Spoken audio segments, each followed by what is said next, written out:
the DP Rigathi Gachagua. And I've been sharing with Ian Keitani and Cliff right here on set that every time is given time to speak, you go back, run all the tapes that have been at, in whatever event, in whatever church, and this administration has been quite open to attending churches, he would speak about the wrongs of the previous administration. It was a joke we saw the other day that now it is the government versus the opposition. It's not the government and the Kenyans.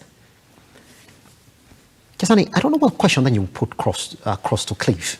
Because Cliff tends to think that for us now, the agenda for us as the media is just report whatever it is they're saying. There are other things that happen in the background, but those have not been given the, I would say, the weight in this administration. You see, at the end of the day, it's about what does the viewer want to get, understand? But again, and you've said, Rigathi Gachagua has been talking about a lot of things, and he calls himself a very honest man. And I like him for that, you know, addressing issues to the core. And addressing the problem, for you to address the problem and arrive at a solution, you need to go to the root cause at the end of the day. But again, my biggest worry is, as for example, Rigathi Gachagua, the DP, talking about the problems or some of the things that the previous administration did, including looting of public funds. Is he just saying it, or something will be done? Because at the end of the day, we don't want to be engaged in some sort of roadside declarations without action. Yeah. We need to see that, and is Matiang'i one of them? That is up to the agencies to give us a verdict on. Yeah. But again, we need to see action being taken. Pretty much. Cliff, that's where the question then comes from. Mm-hmm. You have agencies, but you've come in, you've even changed the look of the DCI. You've changed the DPP's office to your liking. Mm-hmm. What I would like to think right here is that you're strengthening these agencies to help you then correct these wrongs. What would Kenyans like to hear from DP Rigathi Gachagua? Is it not, guys, tomorrow you wake up, the cost of a 2 kg packet of unga is going to cost 98 shillings, 100 shillings, just like you say during your campaigns. Mm-hmm. Is that not it? First, I like what Keitani has said.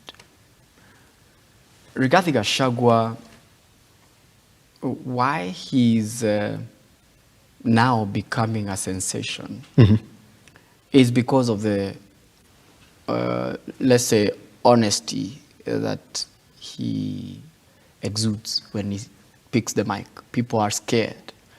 Like, is he going to say my name? Is he going to say what we did? People are scared, right? Which is very good, isn't it? Yeah. It's just the same thing when Mike Sonko picks the phone, or you are having a conversation with Mike. you're like, praying to God he's not recording. Let me not, let this tongue not slip, because he might be recording me, right? So for Gachagua, it is not secret recording. Mm-hmm. For Gachagua is picking the mic and saying what the people did in the previous administration, which is not bad, and which is not something that we should look at as negative. That being said, whenever this is happening, whenever they are speaking like that, how many minutes do they take to speak this? The question I'm asking you, or I'm putting back to you, is simple. Whenever you see them speak, how long do they take to speak there? What is being done? Is it more than the time they use in the podium? Your answer is yes, isn't it? What they're doing back there, yes, without the mic, is more than the time they're spending on the podium. No, sir. Now, what I want to say, or what I'm driving at, is simple. As a politician, remember these people are politicians. As a politician, whenever you have an opportunity to speak, then your first agenda should be, they are bad. This is what they did that is wrong. You gotta know this. Then you have to see what we are doing. This is what they did. This is what we want to do. Isn't it? So that when you do whatever you are saying you want to do, they will see the difference. Because what they say is that if it is not broken, then don't fix it, right? But there is a breakage. There is a breakage somewhere. There is a breakage somewhere, which was in the previous government. And all these people knew whatever that was going on. All these people, including who? Including the now president, isn't it? So whenever they go out for someone, it is not guesswork. Whenever they say a certain agency has done ABCD, it's not guesswork. Mm-hmm. It is people know what has been going on. So they want to clean it up. And I don't like the way we do doublespeak. On one hand, we want people to be, we want people to be questioned, and if found guilty, arraigned in court, if found guilty, then charged, isn't it? Then when we are going for people, when the government is going for people who have done this, we are like saying, oh, why is he going for this person? So who do you want the government to go after? If you're going to go for one person, then you'd rather go for all of them. Here's the thing. Yes. We've said this. Yes. Whatever from the head, isn't it? Right? So what we are saying is you cannot start telling me, it is the same argument I was having back then when Uhuru Kenyatta and Ruto were taken to The Hague. Yes. These people were not running for president. These people were merely running for their MP seats. In fact, Uhuru was not running for an MP seat at the time, isn't it? Yes. So Ruto had already won in his constituency. So when you're telling me you're taking Ruto to ICC and leaving someone who was responsible for him, if at all, going to the streets and doing whatever they did, then that is being unfair. That is the same thing we are saying here. We are saying that let us ask this person questions. Yes. We are just questioning. We are not telling him he's guilty of anything. But we are saying, ask this person questions. Ask another person questions. Then the media is up there. He's going for this person. Now, what do you want from a government? Well, we're not, Ketani, but we want to ask. Yeah, I wanted this to, I'm very, very happy because this is something I was thinking about, and he's mentioned it. Yeah. Because we want to, what is the role of the opposition? Because on one hand, you hear when they are in their meetings or public barazas or whatever, you hear people like, former CS, Eugene Omalo. They want the government to be accountable. They want the government to address issues that are affecting Kenyans, not only the cost of living, but the issue of corruption. But at the end of the day, when the government, swings into action, they again, why are you attacking this person? Why are you going for Matiang'i? If at all the government believes that he's part of the, and I will say this, the way I've seen someone like Eugene Omalo talking about being very vocal on the issue of Matiang'i leaves a lot to be desired because he was part of the government. Yeah. What does he know? Because at the end of the day, if you want the government to address something, if they're addressing it, let them address it. You will come in at the end and question whether the way they did it was the right way or not. That's it. Understand? But then, Cliff, are we asking, this is where we're coming from. And you would testify to that, just before we look at what the Azimio Coalition is now calling out for. Yeah. Are we going to talk about this and pretend that we do not know the history between Matiang'i and the then DP, who's now President, William Ruto?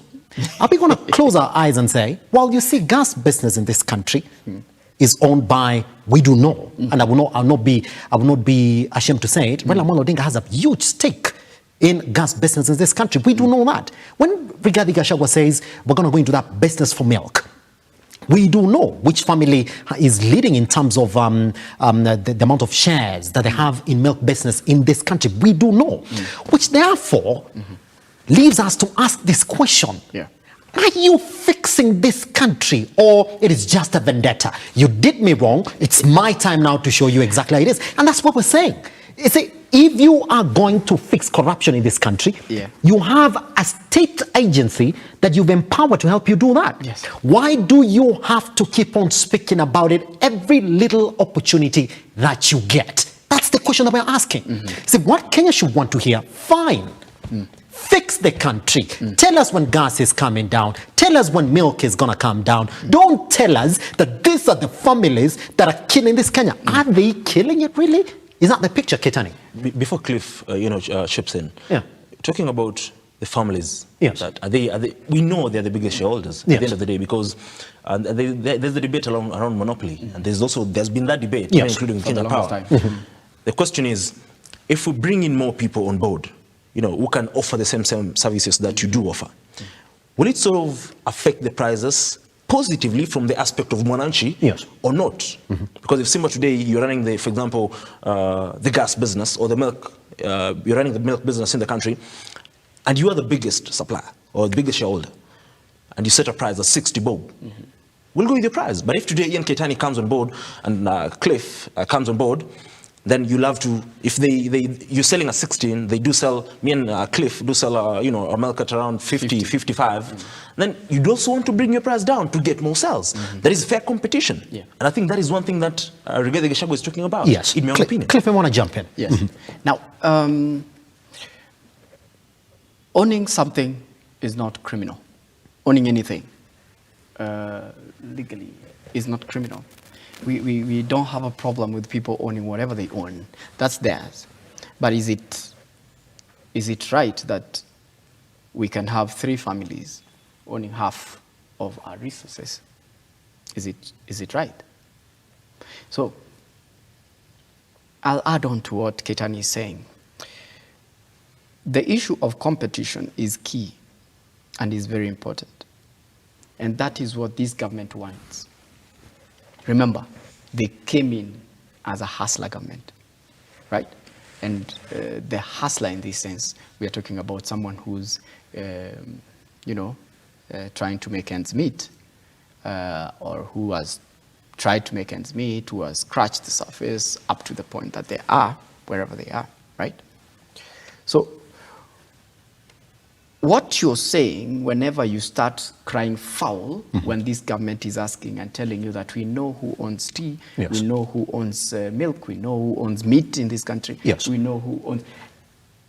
Are you telling me that it will not be fixing this country if we opened up these businesses to other people, other Kenyans, to do these businesses as well, and do them in massive scale? Are you telling me that that is not fixing this economy? So that you continue buying milk at the price of 65 a packet? Are you telling me that it is okay to continue buying milk at 65 because we want to please this family at the cost of milk can actually come down to 40 bob if we opened up this business to other people to actually be like they own their own manufacturing farm? But right now, what we see, you know what happens. All the milk goes through what? All the meat goes through who? All the gas goes through who? So are you telling me when they come out to say these things openly and to say that they are going to do, open up this business to people, other people, it is wrong? And it is not fixing the country and fixing the economy? No. Then you are really pushing us back to where we were or where we want to live. Tunataka tutoke hapo. Yes. You get the idea? So that it is not only Cliff who can run the business of selling meat or Yes. wheat. Here, Simba can also put up a manufacturing plant and start processing this particular wheat. Pretty much. You get? Yes. So that is also one way of lowering the cost of living, because the prices will come down. By fire, by force, the prices will come down. Because I will sell my milk at 40 bob. Trust me, people will come by. It is the same thing that we saw in China Center. Everybody flocked there because people are suffering with the prices that are happening here. Right? Because the middlemen are very many here. So the Chinaman thought, let me bring these things because I get them directly from my country. So he places them here. What happened? He was making 10 million a day. He wasn't going on a loss because he's selling things cheaply. He was making profit. You who wants to sell to me a kitenge, which is made by our own fabric, you sell it at 2,500, for instance. That's just an example. Vivo sells things exorbitantly expensive. And then you expect me to promote this person because it is a locally manufactured cloth. Really. You should be cheaper for me to actually support your business, but not expensive.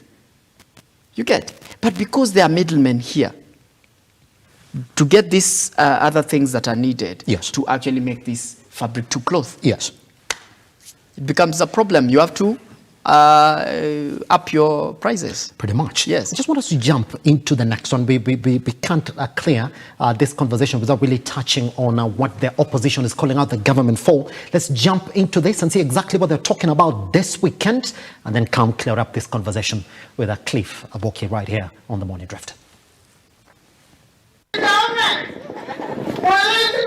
The Azimio leaders have vowed to continue with their countrywide rallies. Speaking in Ukambani today, led by Azimio leader Kalonzo Musyoka and Martha Karua, they have criticized the government for high cost of living and high prices of goods. Musyoka has criticized IEBC, saying they still have issues with it.